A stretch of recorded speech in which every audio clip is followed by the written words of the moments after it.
താങ്കൾ പറയുക, അല്ലാഹു അല്ലാതെ ആകാശഭൂമിയിലുള്ളവരാരും അദൃശ്യകാര്യം അറിയുകയില്ല. തങ്ങൾ എപ്പോഴാണ് ഉയർത്തെഴുന്നേൽപ്പിക്കപ്പെടുക എന്നും അവർക്ക് അറിയുകയില്ല.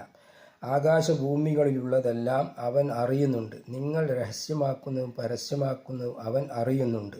ഹൃദയങ്ങളിലുള്ളത് നന്നായി അറിയുന്നവനാണ് അല്ലാഹു. ആകാശഭൂമികളിലുള്ള എല്ലാ വസ്തുക്കളും അല്ലാഹുവിൻ്റെ പരിശുദ്ധിയെ പ്രകീർത്തനം ചെയ്യുന്നു. എന്തുകൊണ്ടെന്നാൽ പ്രപഞ്ചത്തിലുള്ള എല്ലാ വസ്തുക്കളെയും സൃഷ്ടിച്ചത് അവനാണ്. എല്ലാറ്റിൻ്റെയും മടക്കവും അവനിലേക്കാണ്. പ്രപഞ്ചത്തിലുള്ള എല്ലാ കാര്യങ്ങളും അവൻ നന്നായി അറിയുകയും ചെയ്യുന്നു.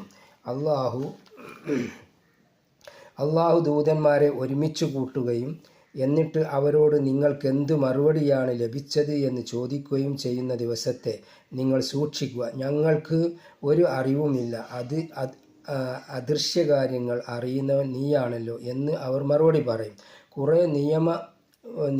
കുറേ നിയമവിധികൾ വിവരിച്ചതിനു ശേഷം പരലോകത്തെക്കുറിച്ച് ഓർമ്മിപ്പിക്കുക എന്നത് ഖുർആന്റെ ശൈലിയാണ്.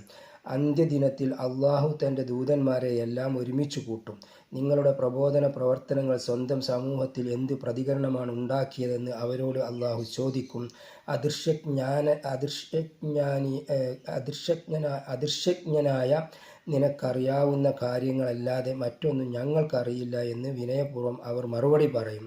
പറയുക, ശുപാർശ മുഴുവനും അല്ലാഹുവിനാണ്. ആകാശഭൂമികളുടെ ആധിപത്യം അവനു തന്നെയാണ്. പിന്നീട് അവനിലേക്ക് നിങ്ങൾ മടക്കപ്പെടുന്നതുമാണ്. വിശുദ്ധ ഖുർആൻ 39:44. നബി സല്ലല്ലാഹു അലൈഹി വസല്ലം പറഞ്ഞു. സഅദ് ബിൻ അബി വഖാസ് റളിയല്ലാഹു അൻഹുവിൽ നിന്ന് നിവേദനം. അദ്ദേഹം പറഞ്ഞു, ഞങ്ങൾ 6 പേർ നബി സല്ലല്ലാഹു അലൈഹി വസല്ലമയുടെ കൂടെ ഉണ്ടാകാറുണ്ട്. ഒരിക്കൽ മുശ്രിക്കുകൾ നബി സല്ലല്ലാഹു അലൈഹി വസല്ലമയോട് പറഞ്ഞു, ഞങ്ങളോട് നെഞ്ചൂക്ക് കാണിക്കാതിരിക്കാൻ വേണ്ടി ഈ 6 പേരെ ഒഴിവാക്കണം. ഞാനും ഇബ്നു മസ്ഊദും ഹുദൈദ് ഗോത്രത്തിൽ നിന്ന് ഒരാളും ബിലാലും എനിക്ക് പേരറിയാത്ത 2 പേരുമായിരുന്നു ആ 6 പേർ. അപ്പോൾ അല്ലാഹു ഉദ്ദേശിച്ച എന്തൊക്കെയോ കാര്യങ്ങൾ നബി സല്ലല്ലാഹു അലൈഹി വസല്ലമയുടെ മനസ്സിൽ ഉദിച്ചു. അപ്പോഴാണ് അല്ലാഹു ഖുർആൻ വചനം ഇറക്കിയത്. രാവിലെയും വൈകുന്നേരവും തങ്ങളുടെ നാഥനെ അവൻ്റെ പ്രീതി മാത്രം ആഗ്രഹിച്ചുകൊണ്ട് ആരാധിച്ചു പോരുന്നവരെ താങ്കൾ ആട്ടിയോടിക്കരുത്. സൂറത്ത് അൻആമിൽ 52-ാമത്തെ ആയത്തിൽ മുസ്ലിം റിപ്പോർട്ട് ചെയ്തതാണ് ഈ സംഭവം.